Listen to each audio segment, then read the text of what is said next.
welcome into the Power Hour. We're back following the end of the season, following the Autumn Colors Classic here on GeForce TV. You are able to actually rewatch all of it. Come on back and check out the Autumn Colors Classic. It took a while to get done, but we finally got it done. And some big winners out there. I'm sure Adam and Clinton will talk all about it. Race Rivals Race Chat. But we are here tonight. Once again, NASCAR Pinty Series chat. Not much in terms of the ways of news that's come out over the last couple of days. However, there was a big piece of news that did drop today, and it's actually featuring the CTMP weekend, the Labor Day sprints. And for people that might not be aware, you have 2 weekends that CTMP races with the NASCAR Pinty Series, with the Victoria Day long weekend and the Labor Day sprints. And some pretty big news dropped today in who is potentially, well, it's actually not potential. It is confirmed right now on the schedule for 2024. Hopefully, at least, it will stay. But as of right now, huge news that the Trans Am schedule now includes CTMP. Not the only group that is going to be racing during the Labor Day sprints. You're going to have the Pirelli Trans Am series as well. They feature the I believe it's the F4 series is also coming to join them. For me, this is a contingency plan as to perhaps wanting to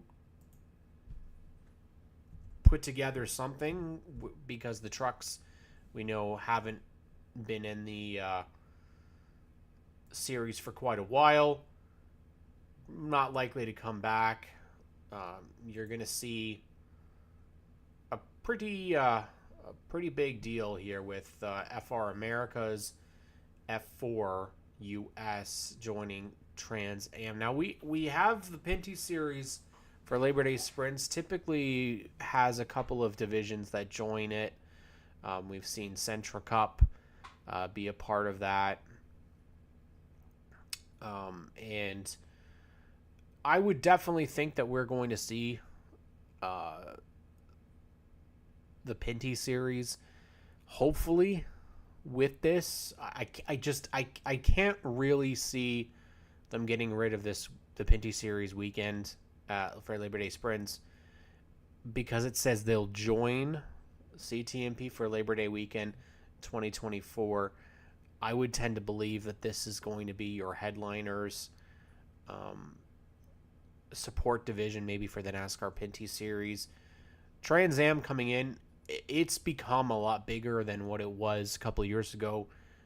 For a long period of time, Trans Am had actually folded. It wasn't alive, and it was brought back. And then the potential crossover for this series is there's so much that our Pinty Series competitors could bring to the field for Trans Am. I definitely, and we know that they have a lot of guest drivers that end up in the Trans Am series from NASCAR, from IndyCar, from basically really all over. And this would be a great opportunity to have names like, well, we know LP Dumoulin has raced in Trans Am this past year. Names like Andrew Ranger, definitely the Klutz have been a part of it as well. So I would definitely, I'm glad to see this. We're going to bring in 2 guys who were able to join me, and we were able to talk about the 2023 NASCAR Pinty Series season. And these are 2 guys who are insiders. They are people who report and follow the series all season long. The Wide World of Motorsports has been at this game for 5 years. James Jordan, Michael Wallace, at the racetrack, take some amazing photos. They take video. They do interviews, and they host a weekly radio show as well. And of course, now have them on podcasts as well. So a great thing to have the boys join me, and we're gonna chat the NASCAR Pinty Series from 2023, and we'll bring them in, and definitely, guys, make sure you sound off in the comments and let your voices be heard. Obviously, we want to talk about the season and see what everybody thinks, because these guys will talk about some of the things like that. There is some audio issues, I believe, but hopefully it's not too bad. So here on the Power Hour, we are excited to welcome in two insiders to the show, and yes, we can call them Pinty Series insiders. They're the Wide World Motorsports James Jordan and Michael Wallace here on the show. Their debut actually on the Power Hour here, and the reason we want to bring these guys on is because they are just like me, live and breathe Pinty Series. You see them out there taking pictures, taking video, doing interviews. I've had a couple of them. They had Trayton Lapsevich, Kevin Lacroix. They're always around there with their cameras. You see, actually, there's a great video where right at the end of the race where Trayton is doing his burnout, and there's a guy that's running along with him holding his camera. And the fact that he almost ran right into the victory lane, but he did stop himself. That's Michael Wallace, if you're checking. How you doing? But guys, actually, that scared me because I realized where I was. I saw Trayton hit the start-finish line, and I went, "Oh yeah." We have to talk about the season that was. It really went quite quick if you think about it. I mean, it feels like it. Even though it was 14 races, it seemed really quick. It went this year, and Trayton Lapsevich comes out with the championship. A name that we are all familiar with, the Lapseviches being in this series. But we'll start with James on what your thoughts were about the 2023 season. That's a good point that you bring up Trey first, because I think that's one of the big takeaways that I've had, especially that it's been a couple of weeks after the season has ended. And there's still some things that are on the mind, and definitely the dominance by Trayton Lapsevich was probably the biggest note that I can take away from the season. Not to knock anything else that happened during the 2023 season, but and especially we're pretty lucky to be able to have Trey on the show several times this season. There was almost a point where it was looking like we were going to have just a specific Trayton Lapsevich segment on the Wide World of Motorsports, but he won almost basically half the season. So of course the odds are we're gonna have him on a lot. We talked to him about a few points throughout the season, and a couple of things that I took away from him was he was getting even more comfortable than he already was in the car, and especially, and I know Wallace, we both took this away from him as well, is that he wanted to make sure that he improved on the road courses for this season. That was a big, whether or not that went his way. But that was one thing too that was big on his mind for this season. And I know we found out about his resources that he has with his dad on top of the box, and also with Scott and some of the other resources that he has at 22 Racing. That these things, everything kind of just came together for him. All these things come together, and the importance of all that helps with the dominance, and that the dominance in NASCAR Pinty Series, if you want to win a championship, I think that's something that you got to do. You got to be dominant. He definitely showed it this year, and Wallace, I'm curious what you think as well. I mean, it really didn't have much competition. I mean, you had Marc-Antoine Cameron, who had 4 wins, but aside from that, it was kind of his show. Yes, it was. I would say that this series, because it is a short series, 14 races, you need to be pretty much perfect to win the championship. I think we saw that last year with Mac, and then we saw it this year with Trayton.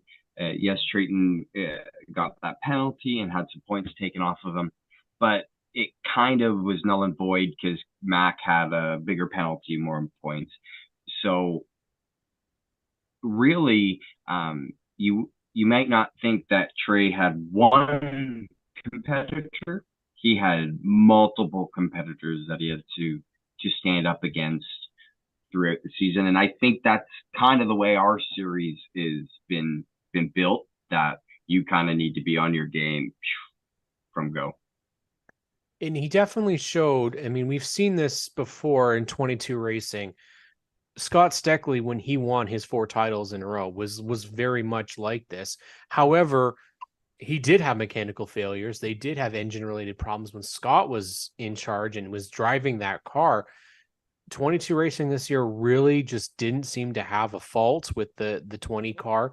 Whereas a lot of other names, guys that maybe we wouldn't have typically thought, like DJ Kennington, really did have struggles, which again, is it he had too much on his plate? He's got a lot of cars he was putting together. Names, though, like Larry Jackson, Thomas Nouveau, all of a sudden come into the scene and start doing very, very well. For both of you guys, we'll start with Wallace on this one. Where do you feel that we had a large amount of drivers this year? The most that we've seen since 2014. 60 different drivers participated in this. Almost the most ever. The most ever was 61. I believe it's way back in maybe 2009. And so we had 60 this year. So yeah, the competition level is definitely there. The interest seems to definitely be there. But what were some of the names that you found very interesting to watch this year, despite struggles, despite maybe if they weren't in the championship hunt, because there was a lot of names to pay attention to?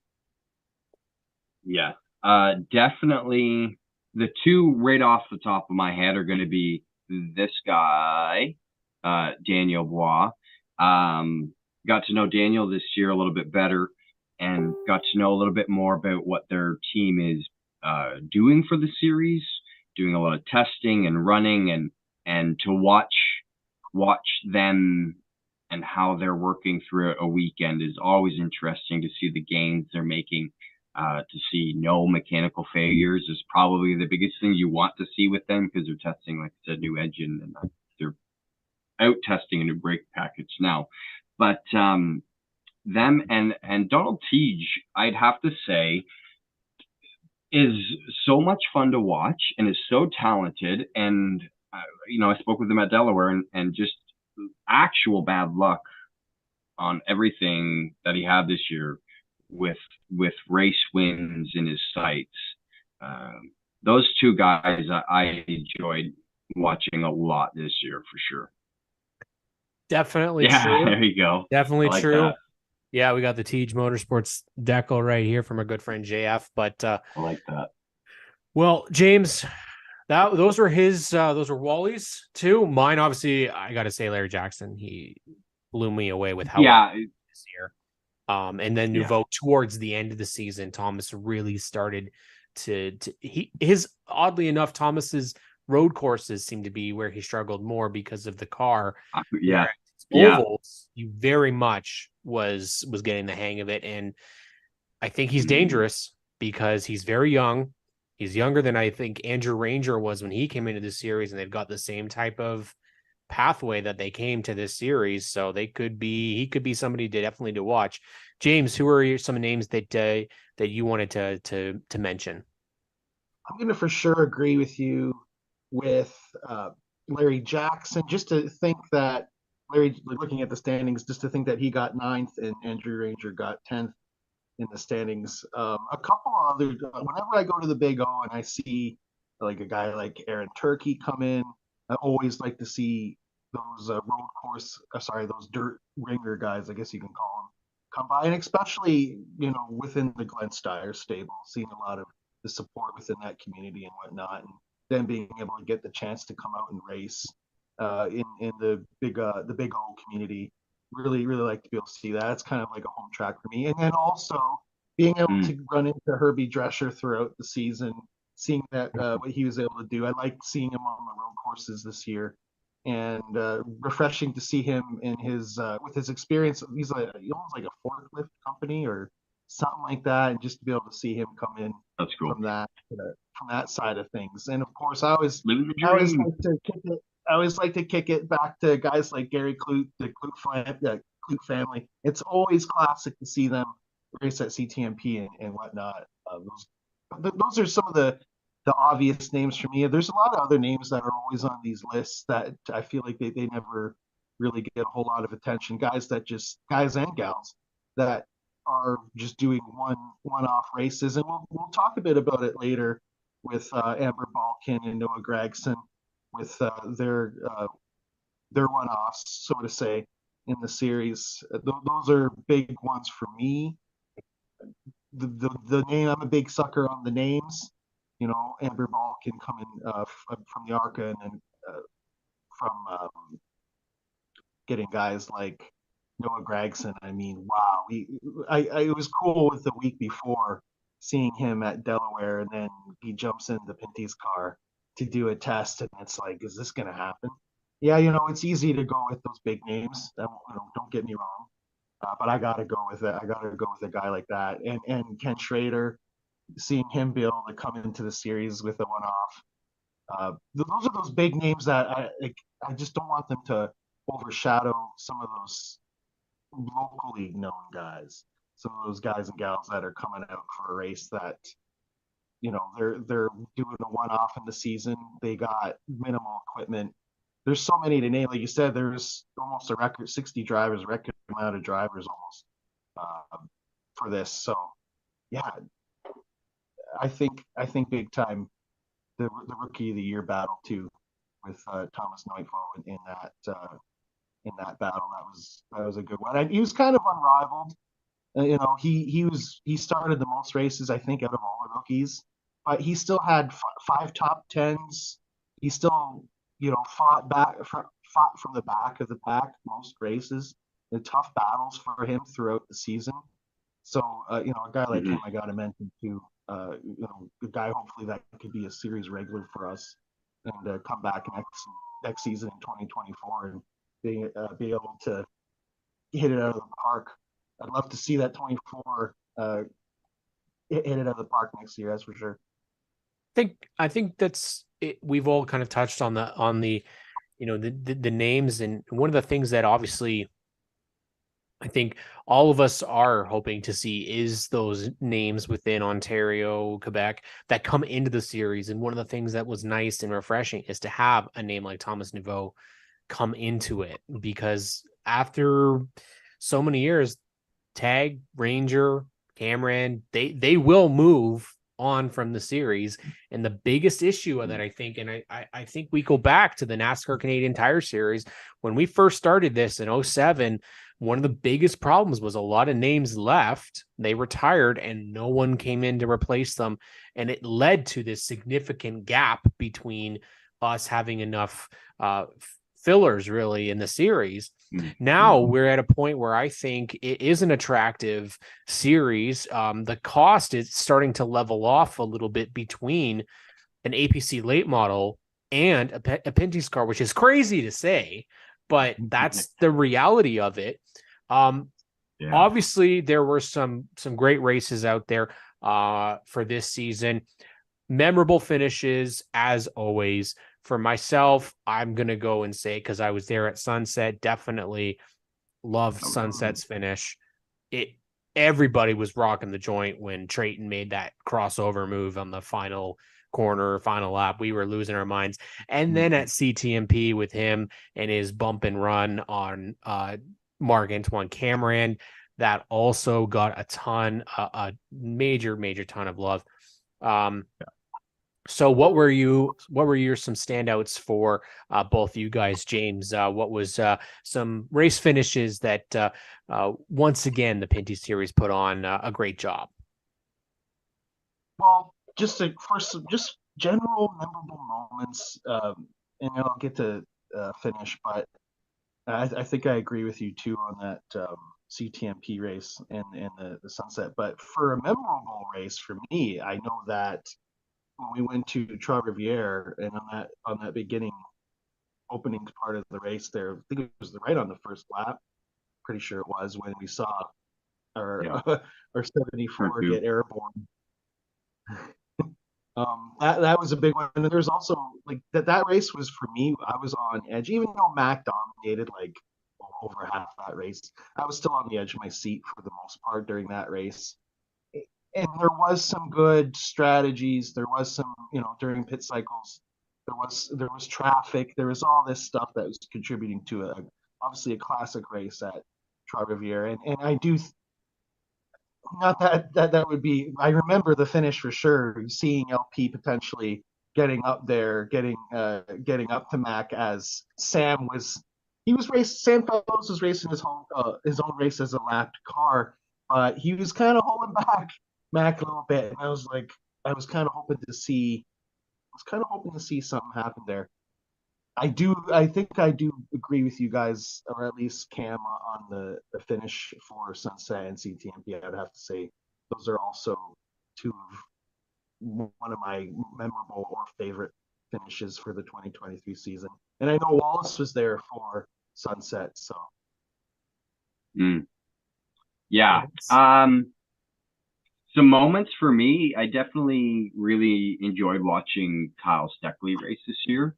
In both the APC series, but particularly with the Pinty series, I think he got so good this year, so quick. It's very impressive. There's really no reason to think that he can't step into that car next year full time and win the championship, because that's almost pretty much what Trey can get. So being able to watch him just adapt and learn, and then leading at Delaware for the final race, and I think his suspension or something like that broke, and it took him out of the race. And heart broke for the kid, because he just really deserved to if not win the race, because who knows, because he was about 50 laps in and he broke or something like that. So who knows at the end of the race, but I'm sure he could have been in the top 5, kept his nose clean. Memorable finishes. I got to go with LP and Kevin at CTMP, and just coming side by side. Yes, I loved that move Trey made on Mac in the last turn in the spring, but you know what? I really appreciate two gentlemen not touching each other and racing, literally drag racing out of the turn to the checkered flag. So, and then of course, how could you not mention Kevin's human donut burnout, whatever? That too. I forgot about. How could I forget about that one? His spinneroonie there. I will have to agree, though. Actually, I did forget about the classic finish between the two, and because you know why? What made that finish at the second CTMP so special is because it very rarely happens. Most of the time, I agree. You pitch somebody into the dirt. Now, there were some moments this year that I think they weren't what we were hoping for. Some stuff that didn't look as great. So, out of support and out of love for the series, obviously, we're not going to go out and say that this was trash or this was this, but there are some moments that I think we can say maybe we didn't really like, or things that we wish were different. So for me, I do wish the Western Swing was a little bit different. We hurt the Western Swing this year. The racing was good, always is.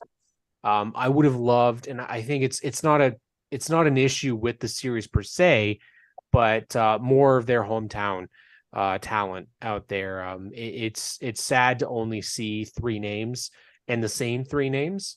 And that's not a shot at Jamie Krizik, Chantel Kaliko, or Matt Shirley. But I remember, you guys remember, we used to have a Western series for NASCAR because there were so many Western drivers. I used to have a poster that had Western and Eastern winners, and then the Central winner. Exactly. And names like Jason White not being out there, that kind of, it sucks not seeing some of those names come out there. I will also say it was a really tough Delaware race. As a fan, so many guys went out of the race before halfway. A lot of mechanical Yeah. failures, a lot of well, not Yeah. even accidents, but just a lot of Just chaos. attrition. Yes, before halfway. And as a fan, that sucks. That is not what you want. We kind of commented that was, the race before the year before. What a phenomenal finish! Phenomenal race through and through.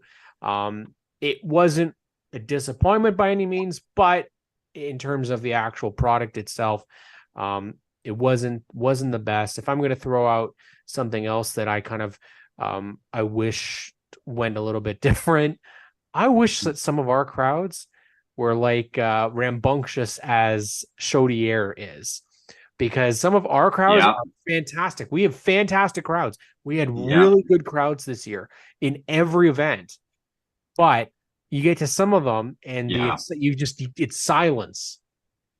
It's Yeah. silence Yeah. when guys cross the start finish line. But when you go to Chaudière, man, wow, you can hear the excitement. You can see it. Now at CTMP and at Sunset, those final laps, people were hooting and hollering. They were loud, which was great. Yeah, I'm pretty sure you might be able to hear me on the broadcast of Pretty that sure the same. You can probably see Greg and I are losing our minds. Yeah.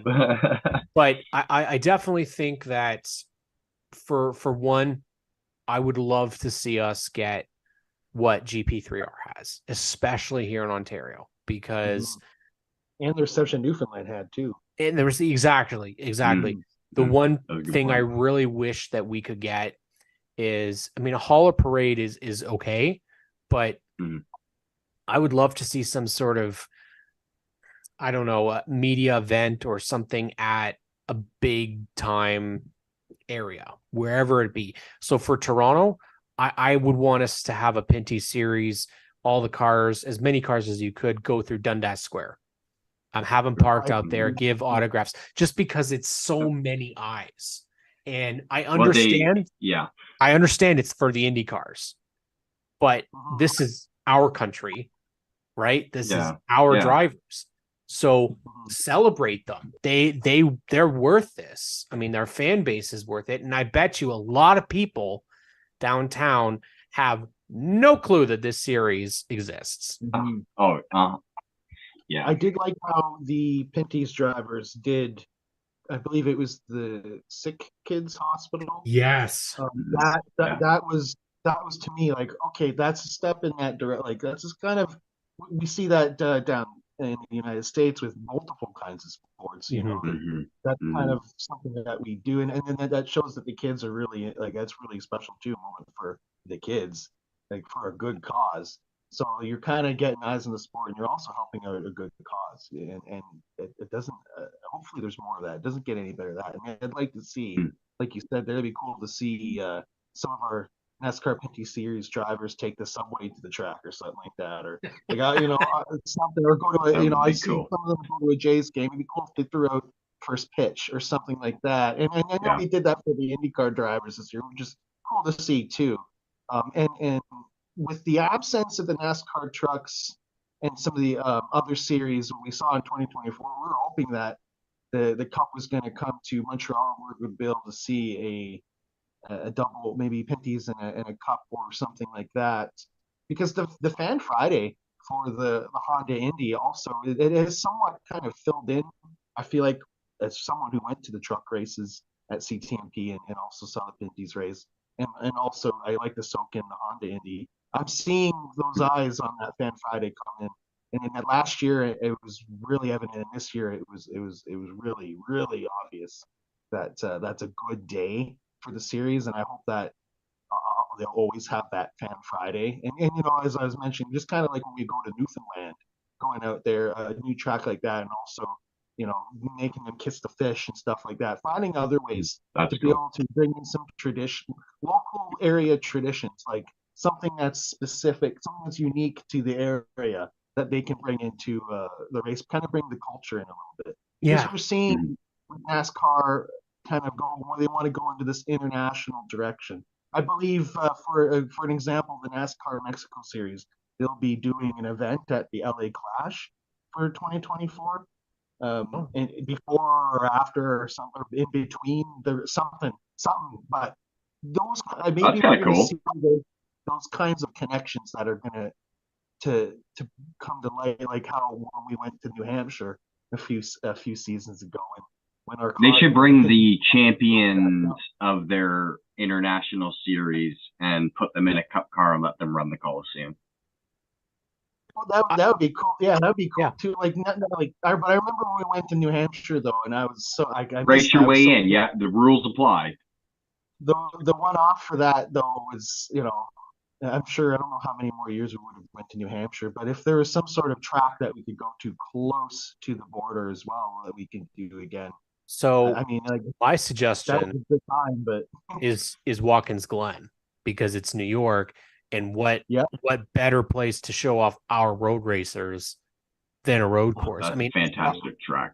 ARCA goes there, and it's kind of what it is. But I just would love to see what our Pinty's cars could do on that track. Now, it takes some of the horsepower away because that does kill some of our lower division guys. But I think for a place that it, like you said, Wallace, it is a fantastic track. So it's not like it's not a good choice, but it's Right. also logistics, right? It's cost. And is it cheaper if we have our series go out west or go to New York? It's kind of a right, catch. yeah, It's kind of Yeah. Okay. So I think you guys are both touching on great things, and I agree with them fully. And really, what it's going to all come down to is money, unfortunately, and we need to get the we need to get the series into a spot where it doesn't cost the teams so much money to operate. We all understand there's costs involved on everywhere, but if you can go buy a late model and it costs less money to run it, pay more money to win, and is actually faster, why wouldn't you go do that? Okay, you don't get dirt, you don't get road racing. I understand all that, but there's just not a big like, we got to get an enticement into the series. We're not built like the Southern United States for NASCAR. We don't have tracks where NASCAR has been bringing its biggest names and its biggest brands for 50 years. We have racetracks that have been around that long, but we don't have NASCAR. So there's no attachment for that name to bring in people to the track. So when you talk about parking the cars on Dundas, doing a hauler parade, putting them on the local TV spot in the morning with Benny Jew and the James gang, whatever they are, whoever's on, you know what I mean? Like, these are stupid, boring little things, but pay off. And hey, Dad, there's a NASCAR race this weekend. Let's go. Do you want to go see a NASCAR? I want to go see a NASCAR race. It's those things. Jordan says, get them there to throw out the first pitch. Get them involved in the area. The thing is the area is not going to ask the drivers in NASCAR to get involved. Absolutely. Because they're not known. Yes. They're not, right? NASCAR or the people, they need to go out first, which seems like, well, if they don't want us here. No, there's steps, and I think getting some more eyes on the series is what we need. Amber Balkan, Noah Gregson, Ken Schrader, even seeing stuff like Caden Lapsevich, Pinty's champion, winning down at Sobo. J.R. Fitzpatrick running down I forget Toledo. where Berlin or some Toledo. Thank you. Um, our Canadian champions running other places and us promoting it, saying Pinty's champion, Pinty champ, or NASCAR champion, Canadian champion, whatever. That might make people go, oh, well, what are they doing up there? I don't know. What do I know? Our crown jewel, Jucasa, beautiful race facility, just sitting in the dark right now is. I mean, that was a track too that was, a lot of big names came up in that, and those are the kinds of tracks that were able to give those kinds of eyes on us, and yeah, drivers exactly. Down south and come up. And, that's not knocking anything we have. That's not right. knocking anything we have. I hate that we have to always preface everything we say, but you're right. Like, it's a premier track that could, if there was an oval in this country that I know of that could host a truck series, I think it would be Jucasa. Yes. If they put a safer barrier in. It's the only track that's capable. So that's what we mean by, like, the capabilities, I guess. Yeah. Don't get me wrong with the Big O. When we go to the dirt, as a fan, I love watching because often, and listening to the scanners for the past couple of seasons at the Big O, it does for sure sound like it's a challenge for the drivers. And often that can provide a good fan advantage because those challenges in car, and I feel bad for the drivers, for us in the grandstands, it can be fun. Not always. Sometimes there's exceptions, right? And that kind of goes back to when we see down in the Cup, and thank God they're leaving Bristol dirt. And in the last few years, it sounds like NASCAR's just been trying to find these other ways to expand, like going the dirt, like being able to see some of those dirt eyes, those guys that are every weekend Big O dirt guys, seeing the Pinties and maybe turning into asphalt guys or something like that. Those are things that those help, but also at the same time with the difficulty, it sounds like some of the drivers have at a track like the Big O. How do we find that perfect dirt tracker? How do we find that perfect street course? I love all the tracks that we have, so I wouldn't want to complain about any of them. But yeah, there's definitely going to be a formula. There's that perfect formula that exists, and it's fun and it's always kind of fruitful to see how we expand and grow into other directions to be able to experiment with the growth and experiment with where we can go. But going back to some of those things that I'd like to see changed for 2024, and generally I think what we're seeing here with the grand scope of what we've been talking about for the past few minutes is that with from my point of view, with the absence of NASCAR trucks and stuff like that, I really feel like we could use some sort of outside influence, more collabs in Toronto, more collabs at other racetracks for PR and stuff. I think that with Wallace, I guess I can kind of tell that's what you're getting at, Wallace, and I kind of feel I would have to say me as well with that. The hardest thing, yeah, the hardest thing as race fans is being patient. The hardest thing as race fans that also do media is trying to be the in between, finding your fandom and being professional. So it's so hard for us because we were fans first and we're fans always and first, but we also have responsibilities for the NASCAR Pinty Series fan base, and I think fans have gotten a lot given to them this year. I think that they did a great job. The broadcasts again are just phenomenal. I think that Joel's team has done an amazing job bringing in the live feature, and I think a lot of fans really don't understand how much that has changed because there's still it's not on TV. Well, 90% of the content, whole production. Well, 90% of the content that people watch isn't on TV now. it's on Netflix or Disney Plus, it's on a streaming service. So what TSN did this year is no different from Peacock, from Disney Plus, from Netflix. It is exactly the same thing. But the bonus is that it is there and it is live. Now, I think the one thing that every single one of our NASCAR Pinty Series fans can say that we definitely need to continue to try and work on is the timing and scoring. It got better, but it was still not great this year. Whatever they can do, maybe they just need to just look at Race Monitor. I know that that's not a NASCAR system, but for us in Canada specifically, I mean, we use it. Every track basically uses it. That's what I use following races.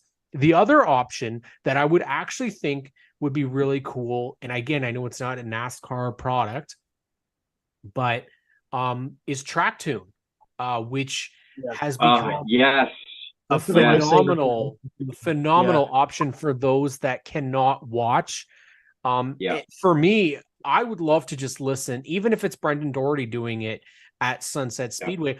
I didn't make it to a lot of races because I was ill this year, but I would listen to the weekly races at Sunset with Brendan Doherty because it's still live and I can hear it. I would listen to Flamborough as well because they've got that option. So I think it's something that they could look at. Obviously, I would throw out, hey, if you want us to do live radio from the track, we would easily, all three of us would do it. Because it is, you know, I think I have a face for radio. I know that's why we got into this deal, right? But I think at the end of the day, what we talked about is availability. It's making it available to the fans. And so if people can't get to a television, if they can't get to it, an app is definitely a way to go about it where, hey, just put in your track tune and here we go. It's good to go. Now, again, I understand with licensing that there's a reason why that doesn't happen, but I think it's a great option for a lot of us fans who maybe can't make it to each and every week. And again, if your timing and scoring isn't working, at least you have still an option where I believe it works with the PA at the track. So those places like Chaudière, you can hear that exciting call from, I can't remember the announcer's name, but you went to Eastbound Park. If, for example, the timing and scoring went out, you can still hear what's happening. Right. So there's those options there as well. But guys, we look forward, obviously, on this program. We look to the future. We look and see, you know, there's a lot of positives here. The fact that we got 60 drivers out this year is phenomenal. We have some new teams cropping up, not just new teams, but guys that are performing when they show up. There's talk, and we know that there's a lot of talk. So much talk. I have to block messages sometimes because a lot of people like to tell me all about how they feel. Yeah, no doubt. We aren't. We don't have that problem. We aren't officially with the series, but what we would definitely, actually, we're not really with the series at all, but what we would like to say is it is so easy to complain. It is the easiest thing in the world to complain, but we can't do it without those people that put on the shows, the tracks that put on the shows this year. So we want to thank every one of them for doing it. And for media guys like yourselves for covering the series, especially for me, because, you know, not being able to attend every race, not being able to cover everything, it makes it a lot easier having other people do it. And we all share the same love of a series that we all know has potential to be even more than what it is right now. And we know that it can get to that point. For you guys, the outlook for 2024, things that maybe, you know, we've talked about what we want to see, but who do you see as having a 2024 season like no other? Obviously, there's a lot of question marks because we don't know who's going to be back. We don't know who's going where, but we're going to use the hypothetical train. Okay. So let's say certain people are back. So for me, I love Trayton Lapsovich winning this year. I think it's first time we've had an Ontario champion since 2016 when his brother won. It's about time that we had another Ontario champion. It's been a while. 100%. I actually expect that there's going to be some change with him in the offseason, whether he's back with us or whether he's with a new team. I don't have any knowledge about this, but there was a team there's a page that was created a couple of days ago that was the Glenn Stires Racing Asphalt Division. I have a feeling that maybe Glenn Stires is forming a Pinty's team, and I wouldn't be shocked if he tried to get Trayton Lapsovich to hit one of his cars. I would not be shocked if that's what happened. However, we don't know that. I'm just spitballing here. Yeah. He was also in the Zero car at Autumn Colors, which is Glenn Stires' Pro Late model. So there's a connection there. Has been running on the dirt for Glenn Stires this year. We do know that Trayton has had some partner, he's had some great loyal partners, but just not to the point where he can race a full season. Mm-hmm. I think if Kyle Steckley is in this series, he wins a race in 2024. For sure. I think he wins 100%, at least one race. I also think, and I said this on the show with Regan, and I really, really want this to be the truth, that Andrew Ranger and LP Dumoulin will get to victory lane in 2024. Yeah. For anything other than I want to see it. I need some normalcy. And then finally, I think Thomas Nouveau will also arrive next year. I think while he got used to the car, I think if he's back next year, he is somebody who we should be paying attention to, because I think that kid has got a lot of potential. Yeah. So who's going to go first? I'll go first. I think it's hard to say. I mean, if Trayton leaves and goes to a different team, if his dad goes with him and some of the aspects go with them, I mean, what's really that different? I mean, it's going to be the cars. It's going to be who's also helping in the background of setting it up. I'm talking about Scott, of course. If that happens, that'll be really interesting. I'm not too sure. Next year's really hard, and it is really hard to really see where the season's going to play out, because I feel you can't say, well, they build a better car or they do something, because I think that really makes a difference a whole lot in this series that way. But I like your thought on Thomas. Definitely somebody to keep an eye on. I watched him at Delaware, and he was amazing. Kyle, 100% going to win a race next year. I think if Daniel was, how do I be nice? If they can get through the gremlins that they had this year, I think they can prove how good Daniel really is. His 7th place on the dirt at Oshweekend, I think, is something that people didn't take note of and should. I think they were plagued by just tremendous amounts of bad luck as well.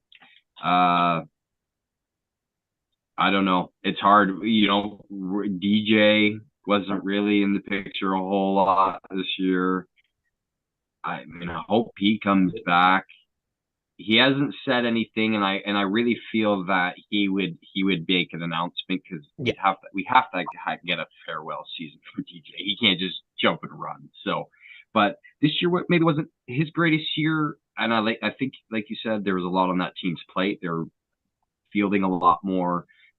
It seems, I spoke with DJ at Delaware, and it seems that they got a lot of big things coming out the pipeline for 2024. So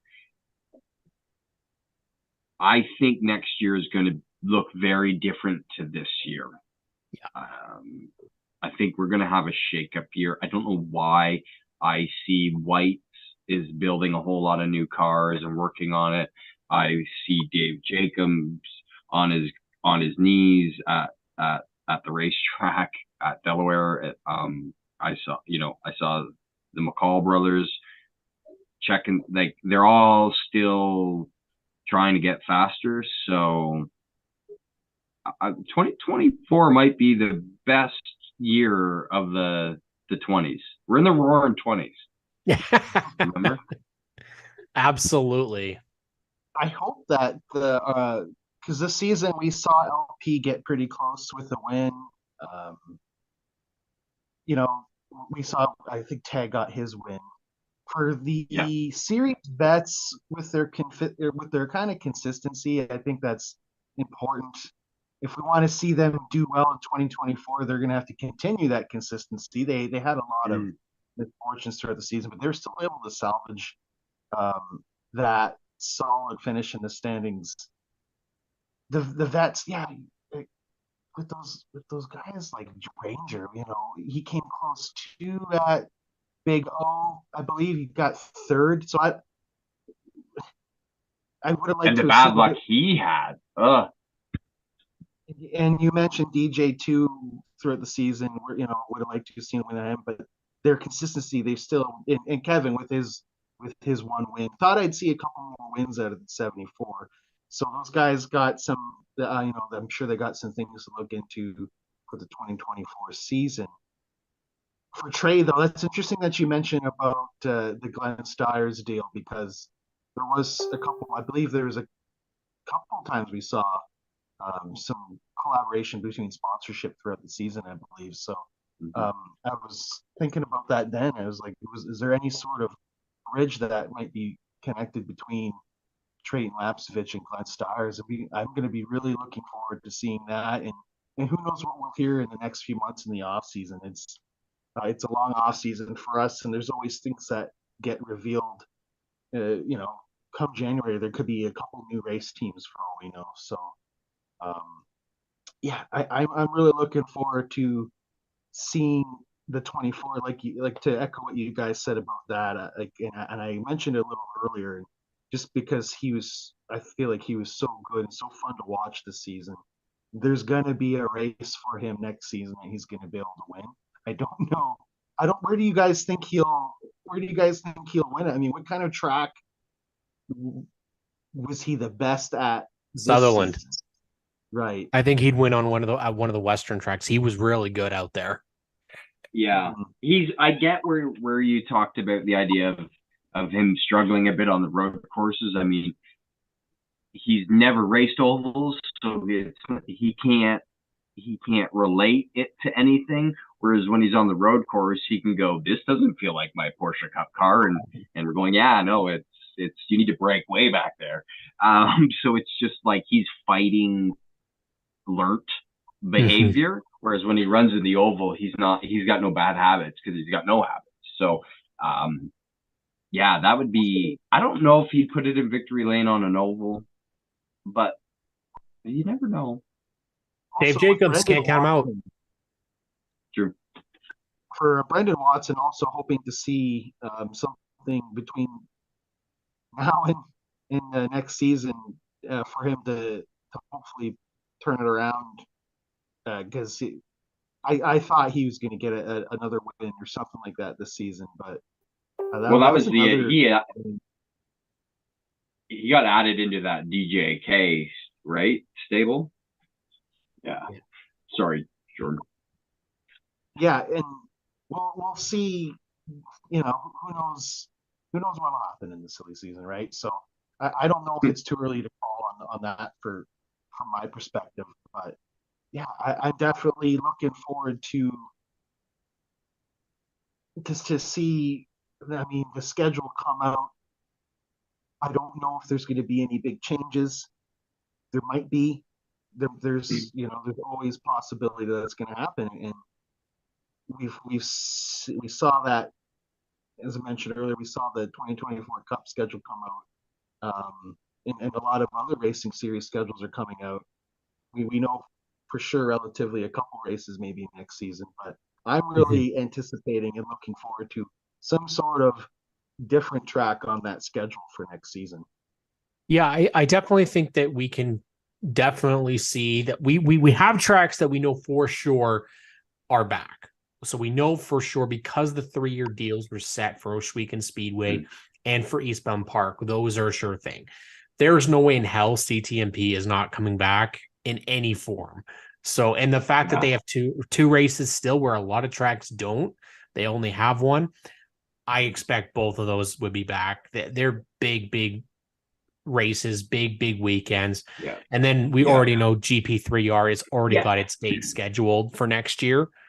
So we've got a good chunk already decided. I just wanted to kind of say a little sidebar. When I said NASCAR doesn't have staples in here, I'll redact like those 2 weekends, right? May 2-4 and Labor Day weekend. Those weekends at CTMP are kind of like classic for that track.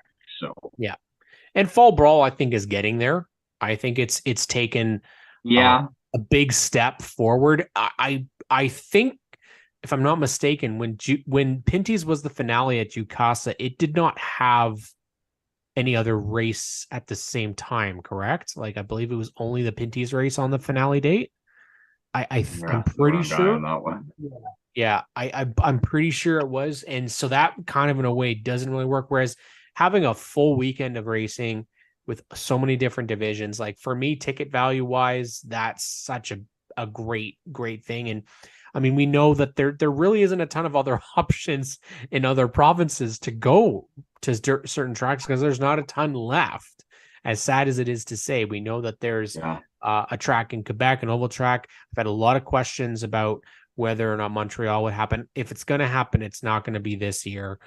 It would have to be with a big event. It wouldn't be just for the Pinty series. And then, of course, it's not going to be with Formula One. I'm sorry. No, There's it's never going to be with Formula One. Formula One weekend. Never going to happen with Formula One. And the other side of it too is I don't foresee any. It's not going to happen at Shannonville, and it's not going to happen at. You need to blur out my face when you say that. And Mont Tremblant's not going to happen either due to noise restrictions.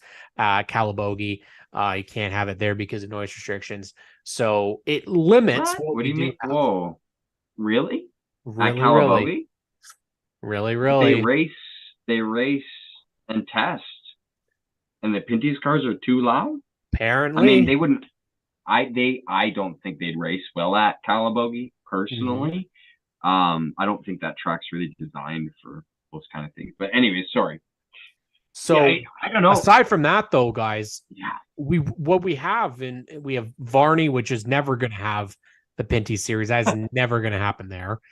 You have Grand Bend. It's never going to happen at Grand Bend. Peterborough, which I would love because we used to race CASCAR there, but in their NASCAR rules, not going to happen. So aside from that, there's not really a lot. I know left. We're so stuck for like, where can we race? Delaware, Sunset, and that's really. I mean, where else you race in Ontario? Flamborough was attempted a couple of times, and I mean, I know. While I like Flamborough as a track, I don't believe NASCAR really. It's same with Chaudière. I don't really think they like, and I could be wrong, and NASCAR could definitely correct me, but I don't believe they like having a pit road outside of the track. I don't think that's one of their favorite things. But now that they do have the halfway breaks, it's not as big of a deal, I don't think. Flamborough is a little bit different because you got to go down a hill and then you got to go like way kind of out of the track, whereas I believe Chaudière. Or you could take the JR path. That's pretty quick right into the pits. Yeah, you could just fly over the fence. Yeah. Sorry, JR. I'm just joking. You could just do that. Okay. But yeah, unfortunately, with the loss of Kawartha, Barrie, and Mosport Oval, there's not anything else. So at least in Ontario, right? And then if you go out to Quebec, I mean, Montmagny is out there. We don't have Saint Eustache anymore. And then I think the other options are just dirt. Saint Air is not anywhere near condition wise that it is able to. And unfortunately, then you go out west and it's the same kind of situation. There isn't a lot of tracks out there. There isn't a lot of, so if we've got to continue, to bring as much support and do as much media stuff as we do. And for you guys, we want to make sure that the people watching the show tonight are able to follow you guys along, because you guys have conversations with the Pinty series. You guys have guests on to chat with you. So how can people find you guys on social media? How can people find your show as well? Because it's very important that motorsports podcasting shows are heard and seen if we want to keep racing alive. Well, we started, we're for sure on the radio. I'll start with that one. We're on out east on CFMH 107.3 local FM. We're on Saturdays there. And in Ontario, we're on CKMS 102.7 Radio Waterloo on Mondays. But all of our episodes, they're on demand wherever you get your podcasts, and especially with our social media page at the WWOMS.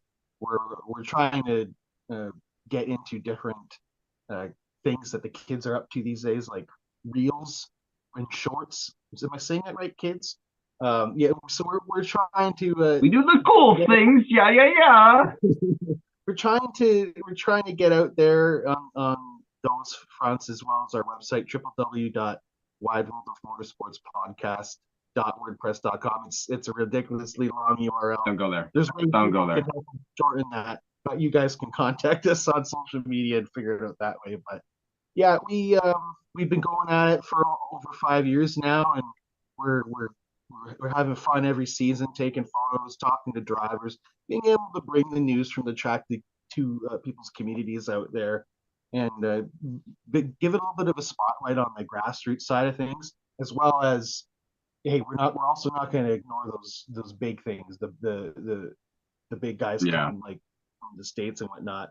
But at the same time, we'll also talk to Joe Schmo and whoever else who's working their 9 to 5 and then going to the racetrack on the weekends. Because when we go to the Pinty series and we get to experience these tracks and whatnot, we really get to see all sides of racing, and to be able to cover on the show is a blast. And also got to thank G-Force, got to thank you, Cam, for being able to provide a refreshing angle of the series and a spotlight as well. And that takes the brand into different avenues, and that's what ultimately is what makes the sport and our media be able to always evolve. And with our show, and I'm sure with other shows as well, what you guys do, G-Force and you, Cam, you're able to provide us that comfortable space to be able to come in and make our own space and provide our views and our angles for fans, and that's what ultimately is going to bring the sport into the future. And we're all fighting a good fight. We're all on the same team here. We're all fans, right? So at the end of the day, we just love it. We live and breathe racing.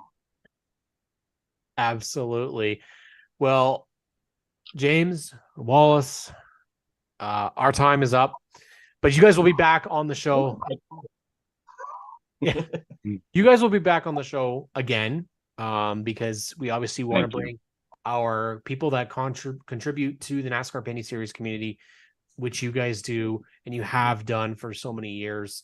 Been lucky enough to meet both of you guys, work with you guys, and you guys again do a phenomenal job promoting our series. And the men, we've got so much respect and brotherhood for everybody involved. I mean, at the end of the day, I appreciate the thanks, but it's the thanks of you guys coming on and doing the same thing. Without more and more people doing it, our series doesn't go anywhere. So, for 2024, we're looking for more. And we were saying more in 24, because really, we had a good feeling about 2023. Graydon and I on the Stickers Discuss podcast said, you know what? We kind of feel like 24 is meant to be the big year. It feels like we were revving up for this, and hopefully that's true. Hopefully we got some fresh new partners coming into the series, fresh new drivers, new teams, but more importantly, some new fans. And I think this year Based off of my previous experience, we are right about at 2019 levels of fandom. I think the tracks were, we might actually be a little bit more, because I said multiple times to drivers, but also multiple times to people that I was with at the track, that I could not believe the amount of people that were at CTMP, that were at Sunset, that were at Delaware. It's what we need. We need a little bit more. We need a little bit more. But yeah, and Toronto even as well. The fact that I bring this up because I was there in 2018 when the Pinty Series, I believe they first made that change where they went over there and no one stayed for the Pinty Series. Mind you, they didn't race on the Friday previously, but no one was there for the Pinty Series. Well, the last couple of years, it's getting bigger and bigger, and this year, there's a great video of Eva Rose seeing her dad tag win, and you can see there is a lot of people still hanging out. Oh yeah, in the race, yeah, which is exactly what we need. And I can't thank the two of you guys for coming on enough. And we're definitely going to be talking this off season and well into next year as you guys come on and become hopefully some regular contributions to the Power Hour. We try to build this our insiders up. So make sure you guys get out there, follow the Wide World of Motorsports, catch their show. Definitely follow them on social media. They're always got some really good photos. Also going to throw a shout out to Damon Sawyer as well, who's joined them recently. Yeah. Takes great photos. yeah. So definitely Damon's great. make sure you guys go out and do that. We'll catch you on the. I want to thank James Jordan and Michael Wallace for coming on, joining me this week. The Wide World of Motorsports. Make sure you check them out. They have a weekly show, weekly podcast. You definitely check them out. They always have great conversations about motorsports, not just regarding the Pinty Series, but racing as a whole, covering the Cup Series, Formula One, IndyCar, basically whatever they want to talk about. In racing, they do. But I just want to thank each and every one of you for tuning in. Once again, give us a big thumbs up. We really appreciate it. And make sure you come on back next week, and we'll have a new episode of the NASCAR Pinty Series Power Hour here on your home for motorsports in Canada,